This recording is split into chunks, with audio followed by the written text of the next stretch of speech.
Yo, what up, y'all? This is Busy Bone Boxing coming at you with a video. Wanna give my take on this fight last night. A fight that took place between Vasyl lomachenko and Guillermo Rigondeaux. Man. I don't really know what to say about this fucking fight, man. He quit. Guillermo Rigondeaux quit. Like I mean, that is not his character, man. Like if you see any of Guillermo Rigondeaux's fights, even like he got knocked down or whatever, like he always got back up and fought harder and won the fight convincingly. Especially like when he went against Benito Donaire. Got knocked down. What happened? Got up and whooped his ass convincingly.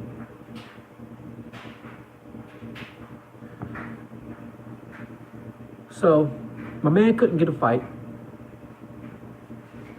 You know, because nobody wanted to fight him.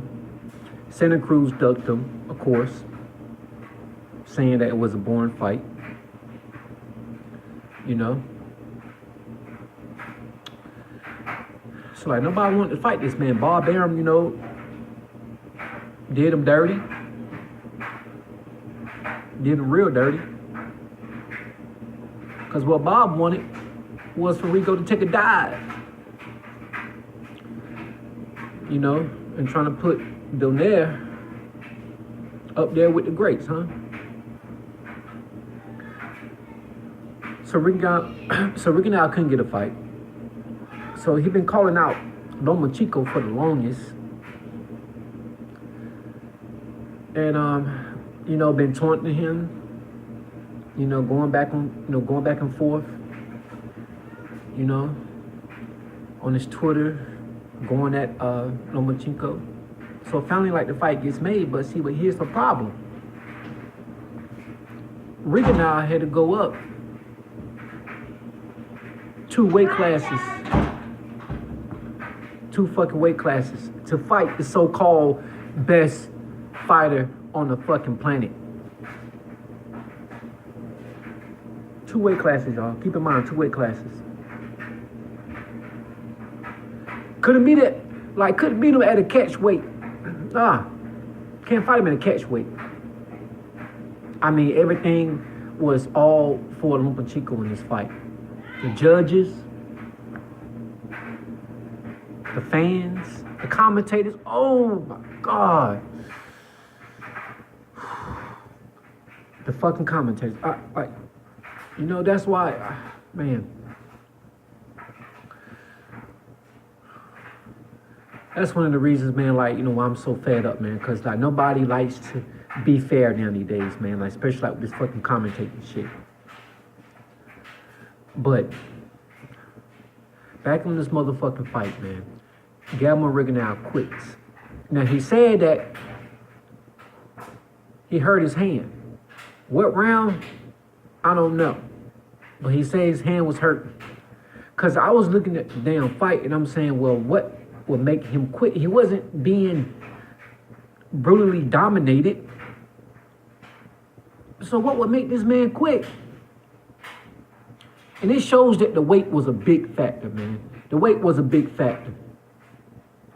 Seriously. You know, I look at the skill of a fighter. Rigondeaux is more skilled than Lomachenko. He's more skilled. I'm telling you. Let's go back to Kell Brook and Triple G, right? When Kell Brook had to move up to fight Triple G. Now, during that fight, I mean, even though that, you know, Triple G was like naturally bigger, Kell Brook still put on a good performance for long as it lasts. You see what I'm saying? Even though that he, like they stopped the fight, but it wasn't like he quit on the stool. His corner threw in the towel. And I felt like, he could have went maybe like a couple more rounds because he was up on the scorecards.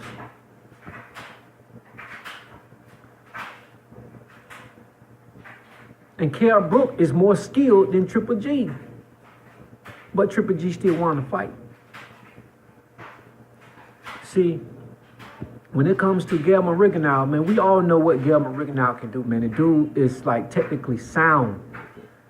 A good ass fighter. Good fighter. I mean, it is very hard to hit this man.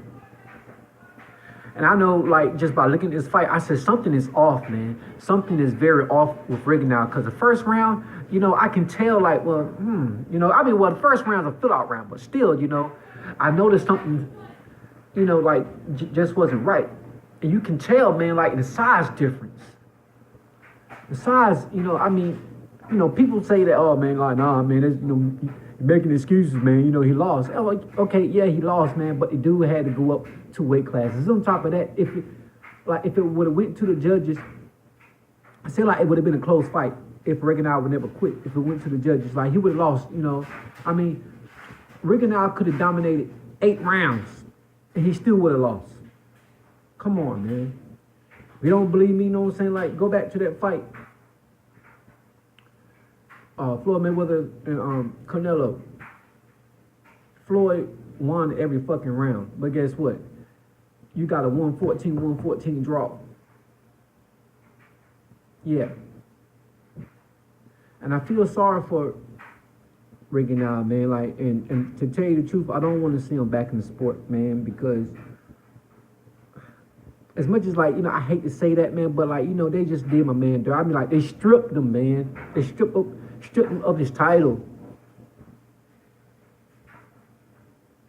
For going up now to fight, the so-called best fighter in the world, #1 pound for pound. And see, like, this is what I'm saying, man. It's like black fighters have to do things 3 times harder to get at least #3 pound for pound. You see what I'm saying? Even like when Terence Crawford became undisputed, he cleared everybody, beat everybody in his weight division, 140. Became undisputed. But then Teddy Atlas was saying, well, Lomachenko was pound for pound #1. And Andre Ward was standing right beside him. And it was like looking at him like, man, like, what the fuck you smoking on, man?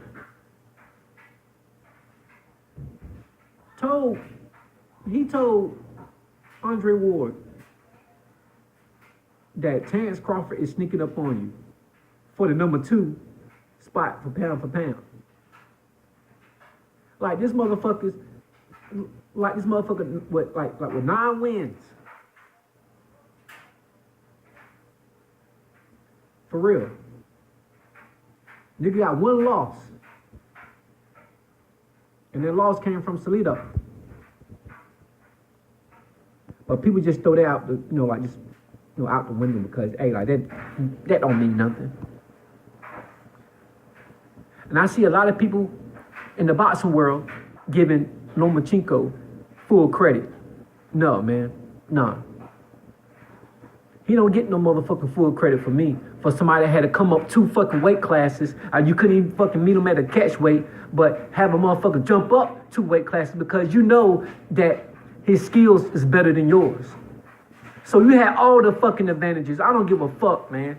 You don't get no damn credit from me. Now, are you a good fighter? Yeah, you a good fighter, but you ain't no motherfucking pound for pound. When you got motherfuckers like, way ahead of you, Terence Crawford, #1. Then you got Errol Spence, Keith Thurman,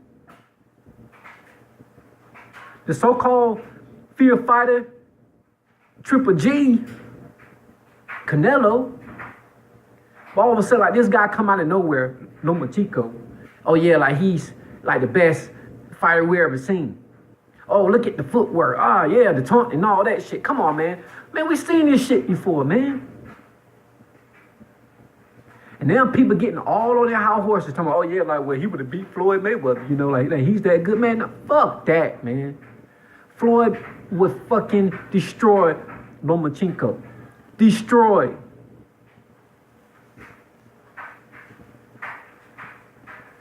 And I don't get it, man. Like, you know, how can you give full credit to a fighter that made somebody come up 2 weight classes, man? That, I mean, you can totally see, like, the guy was too goddamn small, man. Too small. And the only way, like, this guy could get a fight is going up 2 weight classes to fight the so-called best fighter in the world. Come on, man. I mean, y'all don't see this shit. Like, y'all don't see what's going on, man. Y'all don't see this shit. Now, I'm disappointed in Rigondeaux for quitting. Because I seen motherfuckers with hurt hands, you know what I'm saying, finish a fight. I seen people, you know what I'm saying, like with a dislocated shoulder. You pop out of place, you can see this shit, finish a fight. As a matter of fact, won. But it was something clearly wrong with Rigondeaux. I mean, he wasn't the same fighter. I mean, like the boxing business is like corrupt, you know. Like, you never know what to expect. Because for a little bit, I felt like Rigondeaux took a dive. That he got paid some back end money to take a dive.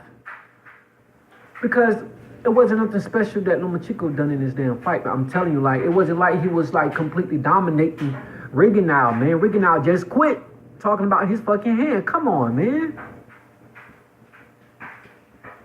And people are gonna sit here like and get this dude full credit for that type of shit. Hell no. Fuck that, man. I tell you one thing though. Since he's quote unquote the best fighter we ever seen before, better than Muhammad Ali, yeah. Well, I tell you what. Fight Mikey Garcia. Fight Mikey. And see what's up. No. I'll tell you what. Better yet, go to 140 and face Terrence Crawford. Since you, quote unquote, best fighter we've ever seen, the best fighter in the world, #1 pound for pound. Now, if you do that, go up and fight Crawford and beat him convincingly, oh, okay. Then I eat my words. But until then, I'm not impressed, man. You don't get no respect from me. Like, you don't get no full credit. Full credit. You don't get no credit. You get no credit. Because like this, man, something just went right with Rigondeaux, man. I mean, like, I wouldn't be surprised, like, if he did took a dive in this fight. He just wasn't the same Rigondeaux, man.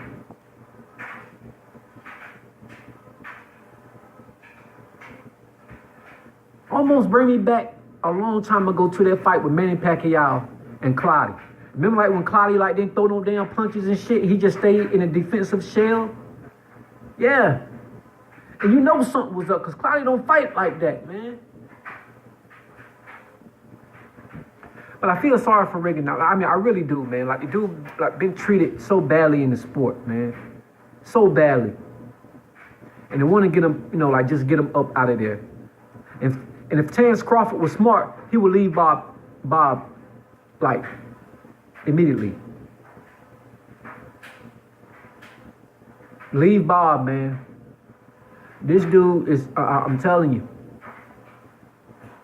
it's only convincing for them, you know, like, to actually, you know, use you to make money. That's what it's all about, man. But then when you're all washed up, you know, like Manny Pacquiao and shit, then, you know, of course, like, you know, they throw you to the wolves. But like I said, you get no credit from me. Give a fuck what people say. Oh yeah, he looked great. Nah. You had to make a dude jump up 2 weight classes to fight you, man. You couldn't even fucking meet him in a catch weight. At least give him some type of advantage. And you didn't do that. So fuck you, man. so-called the greatest fighter, #1 pound for pound. Get the fuck out of here, man. I'm out.